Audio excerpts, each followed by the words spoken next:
ఆ పందిపిల్ల చాలా అమాయకంగా ఉంది. అలా జాలిగా చూస్తున్న పందిపిల్లని పార్వతీదేవి దత్తత తీసుకుని పెంచుకోవాలి అని అనుకుంటుంది. అక్కడి నుండి ఆ పందిపిల్లని పార్వతీదేవి తీసుకొని వెళుతుంది. అలాగా ఆ పందిపిల్లని పార్వతీదేవి పెంపుడు జంతువుగా పెంచుకోవడం చూసి, దానిమీద అపారమైన ప్రేమను చూపించడం చూసి అందరికీ ఆశ్చర్యం కలిగింది.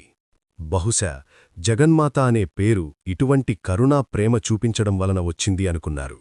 ఆ చిన్న పందిపిల్ల ఆ స్వర్గంలో కైలాసపర్వతంలో పార్వతీదేవి పెంపుడు జంతువుగా ఉండి అక్కడే పెరిగి పెద్దదవుతుంది.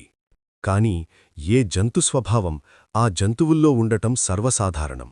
అలాగే ఆ పందిపిల్ల కూడా పెరిగి పెద్దదైన తరువాత తనలో ఉండే ఆ క్రూరత్వం, అడవి పందిలో ఉండే లక్షణాలు అన్నీ కూడా దానితో పాటే పెరుగుతూ వచ్చాయి. అలాగా అందమైన ఉద్యానవనం ఈ పందికి ఒక ఆటస్థలంగా మారింది.